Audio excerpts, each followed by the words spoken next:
Bonjour à tous, aujourd'hui je suis contente de vous retrouver pour vous partager ma recette de mon super gâteau aux pommes de mon enfance. C'est parti pour la recette. Il vous faut de la farine, du sucre en poudre, du lait, de l'huile de tournesol, 2 sachets de levure chimique, 4 œufs, des pommes, un mixeur plongeant éventuellement et un saladier.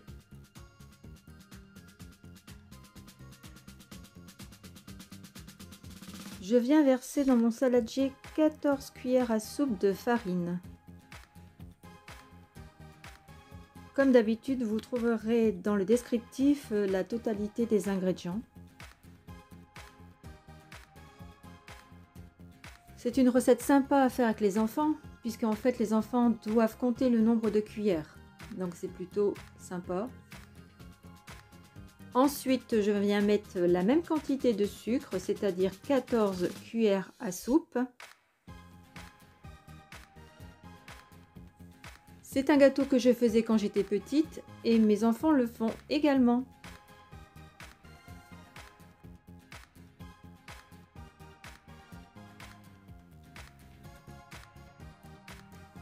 Maintenant, j'ajoute 12 cuillères à soupe de lait.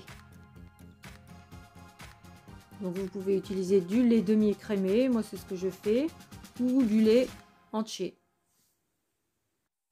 L'un comme l'autre, ça marche.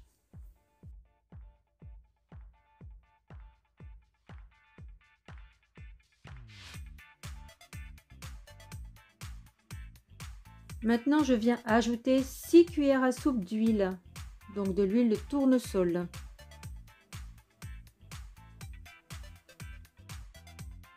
Ce qui est bien avec cette recette, c'est qu'on ne doit pas peser les ingrédients, donc pas besoin de balance.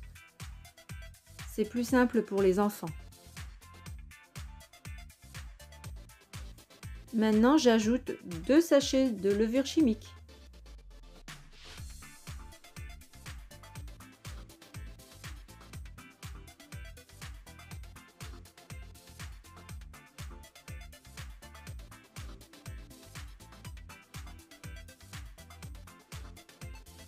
Je continue la recette en cassant les œufs.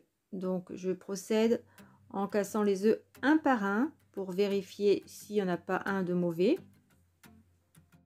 avant de le mettre dans la préparation. Parce que c'est toujours possible qu'un œuf ne soit pas bon et après une fois qu'il est dans le mélange, c'est compliqué pour le retirer. Donc je procède toujours comme ça, je casse mes œufs un à un dans un petit pot. Maintenant je viens mixer avec un mixeur plongeant mes ingrédients. Maintenant, si vous n'avez pas de mixeur plongeant, vous pouvez tout à fait le faire à la cuillère, il n'y a aucun problème.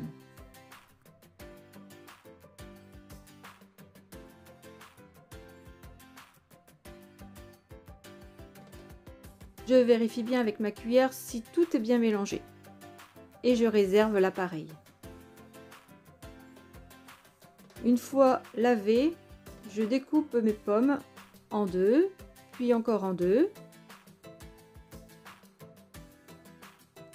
Maintenant, j'enlève chaque trognon et j'épluche tous les quartiers.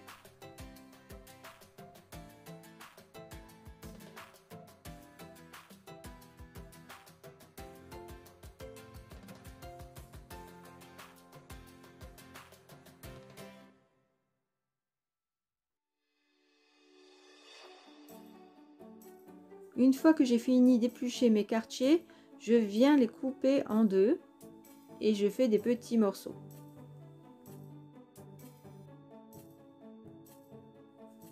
Afin d'éviter l'oxydation des pommes, je viens les placer dans mon mélange et je remue bien.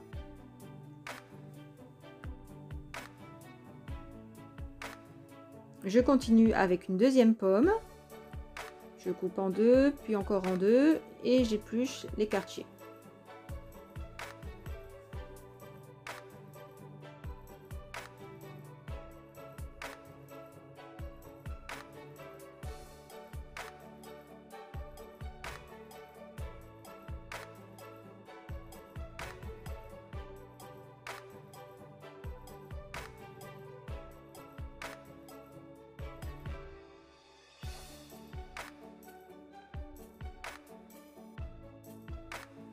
La quantité de pommes dépend bien sûr de la grosseur de vos pommes. Donc là, moi, elles n'étaient pas très grandes, j'en ai utilisé 4. Maintenant, à vous de voir. Il ne faut pas en mettre de trop non plus dans l'appareil, sinon le gâteau ne va pas tenir.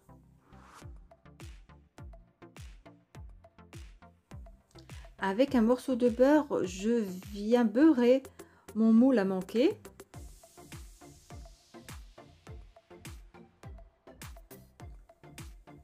Une fois fait, je viens fariner l'intérieur du moule. Et je retourne mon plat pour enlever le surplus de farine.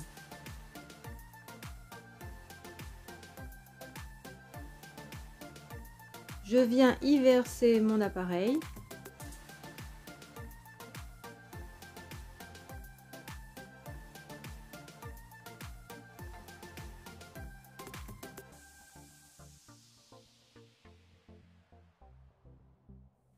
Et voilà, l'outil magique, c'est la corne qui permet de récupérer le maximum pour ne pas gaspiller. Une fois fait, je vais mettre mon gâteau au four préchauffé à 200 degrés pendant environ 40 minutes. 40-45 minutes, ça dépend, à chaleur tournante. Alors là, j'ai coupé une part pour que vous puissiez voir l'intérieur du gâteau. C'est vraiment un gâteau très moelleux, super tendre et super bon. Cette recette est terminée, je vous dis à bientôt pour une nouvelle recette.